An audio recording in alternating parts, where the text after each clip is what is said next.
e vamos começar, né, então, para ouvir os nossos convidados. Eu tenho a honra de passar a palavra ao senhor Clodoaldo Batista Neri Júnior. Com a palavra. Bom dia, senhores. Senhor senador João Alberto Capiberibe, que no momento preside esta audiência pública. O senador Capiberibe foi o senador que teve a sensibilidade, de solicitar informações acerca desse tema ao Banco Central. E o senador Capiberibe governou o estado do Amapá por 2 mandatos, foi prefeito de Macapá, e muito nos honra o seu trabalho nesta casa. Cumprimentar a doutora Maria Lúcia Fatorelli, uma excelente economista e que conhece com profundidade o tema da dívida pública. Senhores, falar sobre swap cambial é um tema, como o senador falou, de uma certa complexidade, E a maioria da população brasileira, ela não tem conhecimento a respeito desse tema. Eu vou, portanto, em respeito aqui aos ouvintes da TV Senado, ao mesmo tempo que eu cumprimento aqui os coordenadores, os economistas, os alunos. Eu sei que tem alunos da USP aqui, Que bom, que vocês estão participando desse debate.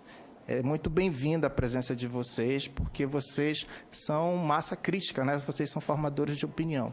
E a sociedade brasileira, ela precisa desse cimento.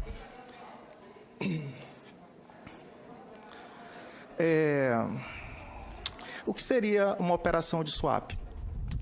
O swap, ele funciona como uma espécie de seguro, onde você troca posições de um determinado valor, de um determinado produto.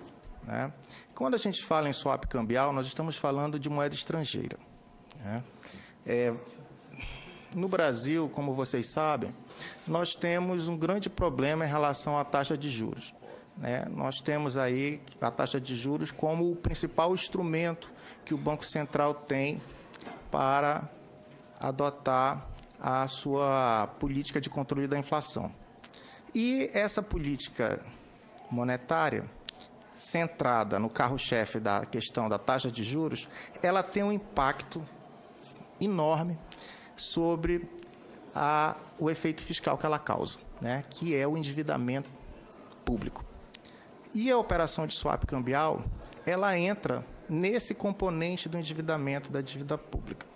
Como ela funciona? Funciona assim. Como eu falei para vocês, a taxa de juros ela é muito alta no Brasil. São os juros mais altos do planeta, em termos de juros reais. E aí, o que acontece? As empresas, elas se recusam, as grandes corporações, nós estamos falando aqui de grandes empresas, elas se recusam a pagar essa taxa de juros abusiva. O que elas fazem? Como elas têm capacidade financeira, elas vão buscar recursos através de captação no exterior. Essa captação ela é feita em dólar. Então, as empresas elas buscam o financiamento no exterior e passam a ter um endividamento em dólar. Ok? Por que elas fazem isso? Primeira pergunta. Por que as grandes empresas brasileiras, as grandes corporações, vão captar recurso no exterior? Essa é uma resposta que nós precisamos. Pois bem, feito essas considerações, vamos agora analisar. A empresa, ela tomou um dinheiro emprestado, ela tem uma dívida em dólar e ela atua no mercado doméstico. Um exemplo prático disso, companhia aérea. A companhia aérea, ela vai comprar um avião da Boeing, no exterior, ela vai fazer isso através de financiamento, através de um contrato de leasing. O certo é que ela tem uma obrigação, e essa obrigação vai ser paga em dólar. Ela vende passagens em reais aqui no mercado doméstico. Isso vai provocar um desequilíbrio no balanço da empresa. A empresa, temerosa dessa situação de uma oscilação do câmbio, o que é que ela faz? Ela corre atrás de dólares, porque ela não sabe quanto vai estar a taxa do dólar, a taxa de câmbio. Então, para se proteger, a empresa vai buscar no mercado dólares. E aí, isso gera uma pressão. Por quê? Gera uma pressão porque várias empresas vão fazer a mesma coisa, efeito manada. E aí vem um movimento especulativo, que é preciso ser estudado porque nós vamos falar mais adiante sobre esse movimento especulativo, que cabe, inclusive, uma auditoria, né, em relação à questão do histórico contábil, né? Pois bem, quando essa empresa ela busca dólares no mercado, isso vai fazer com que a moeda americana ela se valorize, né? É uma valorização artificial por conta de uma especulação. Alguém diz assim, olha, o dólar vai subir. Aí todo mundo, olha, mas eu tenho dívida em dólar, então vamos comprar dólar. E é isso que faz com que haja essa pressão. Isso fez com que o Banco Central fosse obrigado a fazer intervenções no mercado. E como é que ele faz essas intervenções? Através das operações de swap cambial. Ou ele vende os dólares, fornece os dólares ao mercado pelas reservas internacionais, diretamente, sem precisar onerar a dívida pública, ou ele o faz através de operações de swap cambial. Como é que funciona? Funciona assim.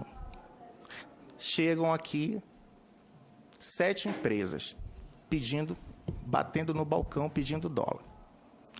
Quanto mais empresas estiverem no balcão pedindo dólar, vai ter o quê? Uma pressão sobre o dólar, e o dólar aumenta, né? Aí, ou seja, o real sofre uma desvalorização.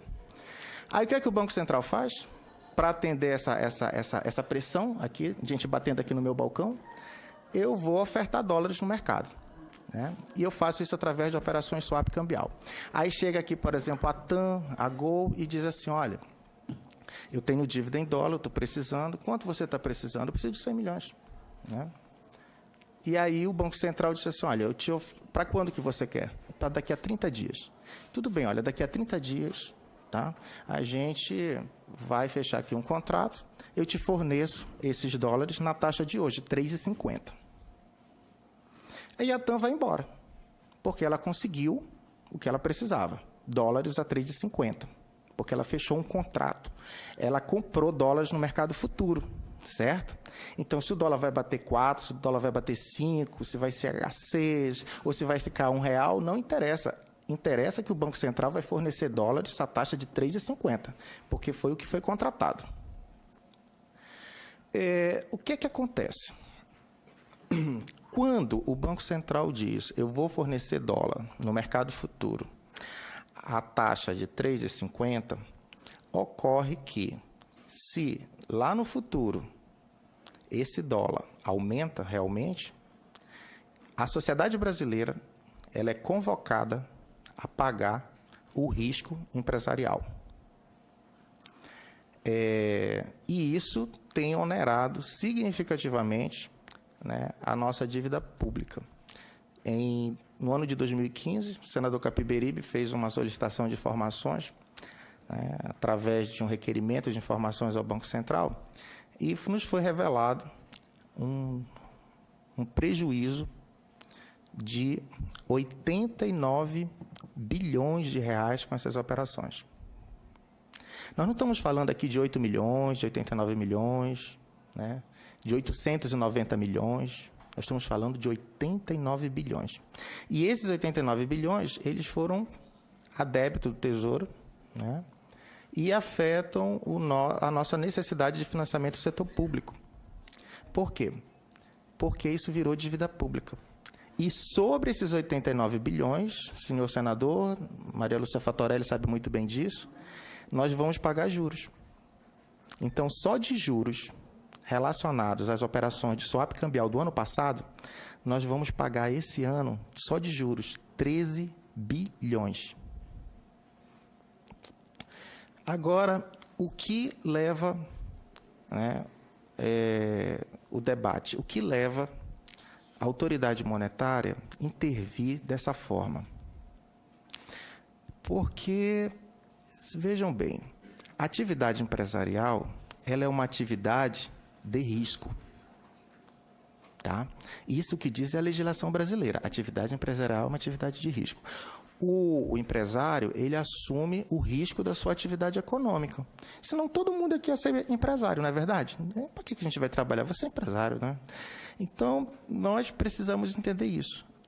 Atividade empresarial é atividade de risco. Ora, vamos levar agora para o varejo. Vamos dar um exemplo aqui das Casas Bahia. A Casas Bahia, quando ela vende produto, e geralmente a venda no Brasil ela é a prazo, né? A maioria, vocês sabem que no Brasil a venda é a prazo. Quando ela faz uma venda a prazo, ela assume o risco empresarial de sofrer o quê? Uma inadimplência, né? Então, vem uma crise econômica, vem desemprego, o que é que vai acontecer? As Casas Bahia vão sofrer o quê? O que o setor do comércio está sofrendo, né? A inadimplência. Os números estão aí para comprovar. Então, é justo que as Casas Bahia convide vocês, nós, para pagar o risco empresarial dessa operação, porque ela vendeu a prazo? Não existe isso, não é verdade? Como é que a sociedade brasileira ela é convocada a pagar o risco empresarial de grandes corporações, como, por exemplo, citar um exemplo, o Grupo Globo de Comunicações, que fez uma grande captação em dólar, tem dívida em dólar, e é um dos que foram beneficiados, né, com essas operações. Grandes empresas brasileiras foram beneficiadas com essas operações. E quando uma empresa se recusa a pagar a taxa de juros que o banqueiro cobra aqui no Brasil, e ele vai pagar para o banqueiro lá dos Estados Unidos, do Japão, da União Europeia, ele tomou uma decisão porque ele se recusa a pagar esses juros abusivos. Só que essa decisão que ele tomou tem um custo, tem um risco. Qual é o risco? O risco da variação cambial. Então, se de repente ocorre uma variação cambial, houve o risco. E ele não quer assumir esse risco, né? E o que é que ele faz? Ele chega aqui para o Brasil, o Banco Central, e diz assim: olha, eu preciso de dólares, né? Porque eu contraí um grande endividamento e, por conta desse endividamento, eu preciso honrar meus compromissos. E o Banco Central ele é compelido a fazer essas intervenções no mercado. Agora, senhores, o que causa estranheza não é nem tanto essas operações que são feitas para essas empresas, porque são empresas do setor não financeiro. Nós estamos falando aqui de prestadores de serviço, se tem o caso de uma companhia aérea, né? O que me preocupa é que nós não sabemos quem são os beneficiários dessas operações, senhor senador, né? Quem ganhou? Porque nós já sabemos quem perdeu, né? Fomos nós, né? 89 bilhões na conta da viúva é muita coisa para um país como o Brasil, né? Que está enfrentando aí uma crise fiscal sem precedente na história. Estados aí em situação falimentar, por exemplo, do estado do Rio de Janeiro, como vocês sabem, né? Os aposentados aí com seus salários sendo atrasados, servidores públicos em vários lugares com pagamento parcelado dos seus salários. E isso é decorrente de quê? De uma desorganização fiscal terrível que se abateu sobre o Brasil. E no centro dessa questão estão as escolhas. Quais foram as escolhas das nossas autoridades, né? O que foi privilegiado? Foi privilegiado o mercado financeiro, em detrimento da economia real, né? Em detrimento do produtor, em detrimento do trabalhador. E a conta chega, e essa conta é salgada, viu? A conta chega e ela chega para todo mundo, e geralmente quem paga essa conta são os mais pobres. São as pessoas que mais precisam. E essa conta chegou agora aí com a reforma da Previdência para os aposentados pagarem. Então, senador, as operações de swap cambial, elas se constituem um prejuízo à nação, na minha avaliação, porque elas oneram a dívida pública e o Banco Central ele poderia utilizar de outros mecanismos que não sejam essas operações. No passado, quando o Brasil tinha reservas internacionais muito abaixo desse montante que nós temos hoje, o Banco Central ele evitava fazer esse tipo de operação, né? Ele atuava no mercado vendendo dólares das nossas reservas. Se fala muito que as reservas internacionais elas são uma espécie de colchão, né? Que isso é um aspecto positivo para a economia brasileira. De fato, é importante que o Brasil tenha realmente reservas internacionais para salvaguardar o pagamento da dívida externa, para salvaguardar o nosso fluxo de comércio com o resto do mundo. Agora, até que ponto nós temos que manter essas reservas em níveis elevados e a decisão entre vender parte dessas reservas para atender uma demanda de mercado ou sobrecarregar a dívida pública brasileira, né? Então, esse é o dilema, esse que é o objeto desse debate. E eu gostaria de solicitar um encaminhamento aqui à comissão, à CTG, né, que ela é uma comissão importantíssima, digamos, eu acredito que seja a comissão caçula aqui Comissão Permanente do Senado Federal. Ela tem um papel importante porque essa comissão, gente, ela tem um aspecto de salvaguardar o interesse público quando você trabalha o aspecto da transparência e a governança pública. Nós estamos falando aqui de transparência e governança pública. Nós queremos saber, basicamente, quem são essas empresas que foram beneficiadas com essas operações. Nós queremos saber quem ganhou, como ganhou, qual foi o modus operandi. E isso você só vai saber a partir do momento que você tem um Banco Central disposto a prestar essas informações, né? Eu acredito que a República ela é fundamentada em alguns princípios republicanos que regem a República Brasileira. Por sorte, existe um Tribunal de Contas da União que pode ser acionado, né, para fazer uma auditoria em relação ao rastro contábil dessas operações. E também eu acredito que a própria Procuradoria-Geral da República ela pode ser provocada, né, para se fazer um estudo quanto à competência que o Banco Central tem. Até que ponto é constitucional o poder que o Banco Central tem de endividar o Estado? Ora, um governador de Estado, um prefeito, o próprio presidente da República, ele necessita do Congresso Nacional, no caso do presidente, para aprovar um orçamento. Um governador de Estado depende da Assembleia Legislativa para aprovar um orçamento, para ele poder gastar, né? Gastar com educação, com saúde, com custeio da máquina. Como é que o Banco Central não tem esse limite? Não existe poder ilimitado. Numa república, não há espaço para isso. Então, nós defendemos que deve haver a criação de parâmetros legais para a atuação da autoridade monetária, sobretudo quanto aos parâmetros da sua atuação, né?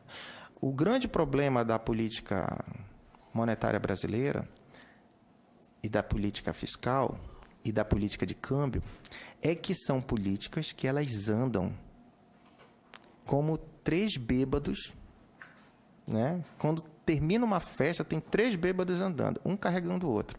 Por quê?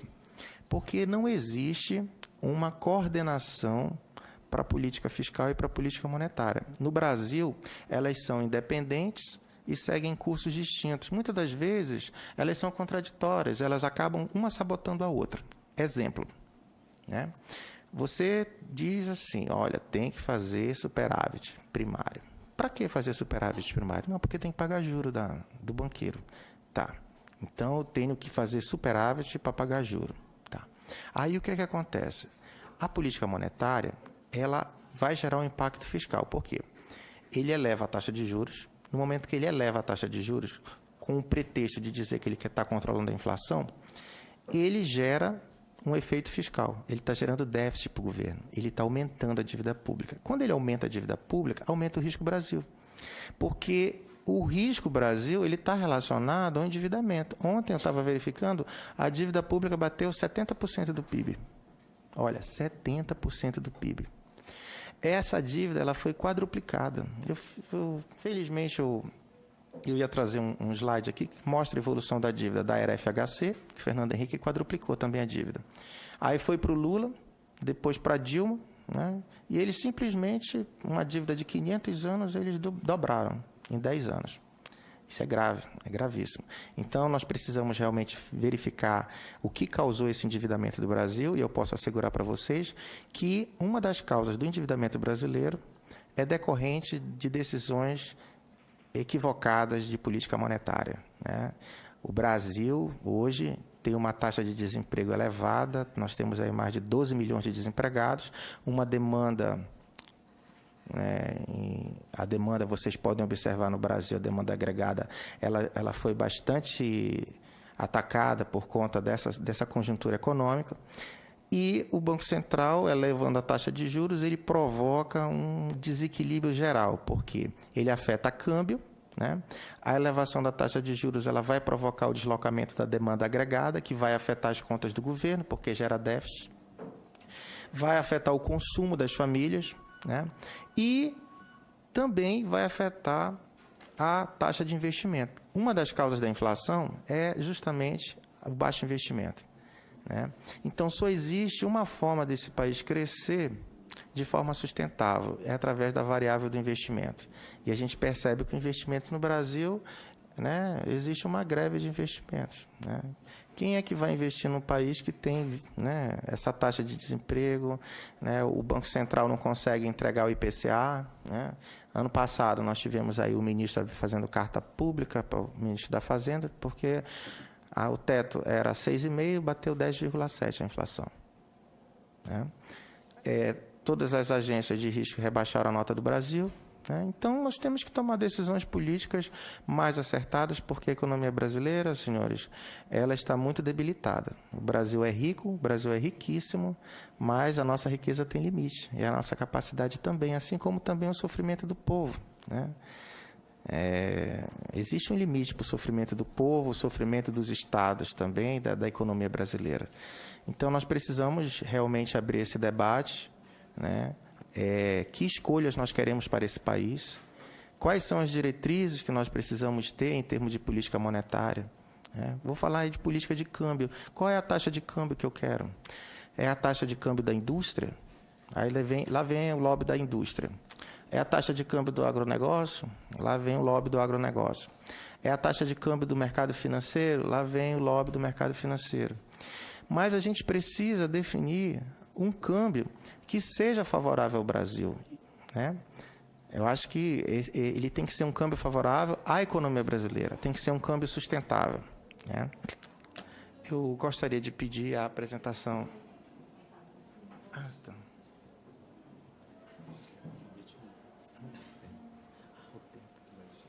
Cinco minutos. Obrigado, senador. Política cambial e comercial.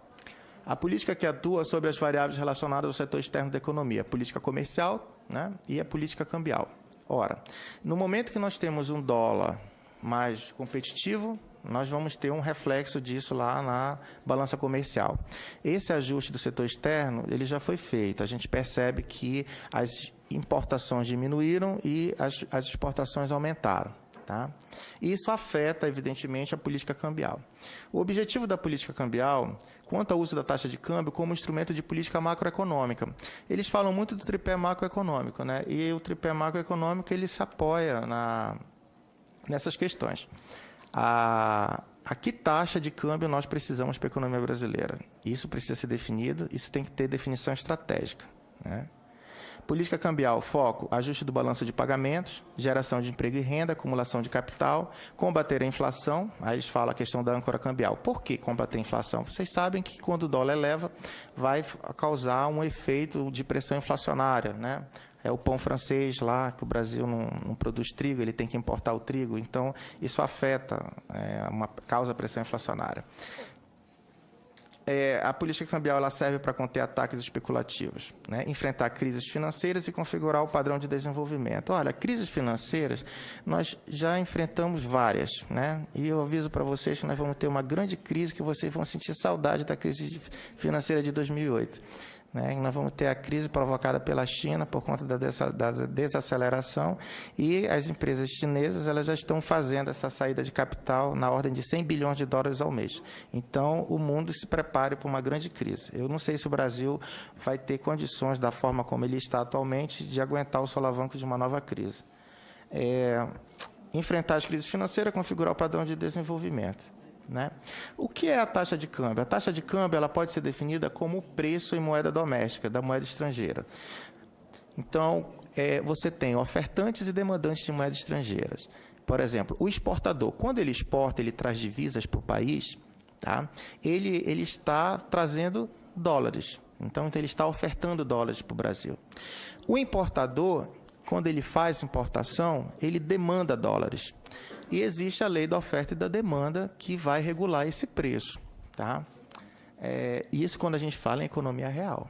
Eu não estou falando aqui em movimento especulativo, eu estou falando em economia real.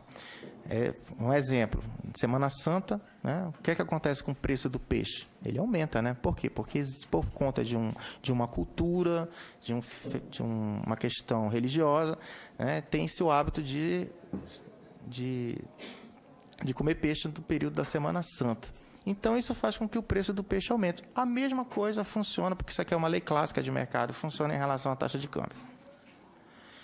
O regime de cambiais, tipos básicos, nós temos o tipo flexível, o fixo e o administrável. No Brasil, diz-se que se adota o câmbio flutuante, né? Mas não há uma flutuação realmente de fato. Porque se existisse uma flutuação de fato, doutora Maria Lúcia, haveria razão para o Banco Central fazer uma intervenção na economia? Né? E diga-se de passagem, que intervenção, hein? Uma intervenção significativa. Quando ele aumenta a taxa de juros, ele provoca uma grande intervenção na economia brasileira, né? E quando ele altera a taxa de câmbio também, quando ele opera com essas operações de swap cambial. Então, o câmbio é flutuante, ou seja, o câmbio é determinado pela demanda e a oferta de dólar. Tá? Só que nós sabemos, eu estou falando isso aqui na teoria, que está nos livros. Nós estamos falando aqui de economia real. Eu não estou falando aqui de grandes bancos, inclusive brasileiros, tá? Que, através de ação coordenada, promovem uma pressão sobre o câmbio. Então, o câmbio flutuante sujo. O governo compra dólar no mercado e forma reservas, né? E vende o dólar quando este sobe. Olha só, e vende o dólar quando este sobe. É isso que nós estamos falando aqui, gente, tá? É justamente sobre esse instrumento que o Banco Central tem para atuar no mercado. Obrigado.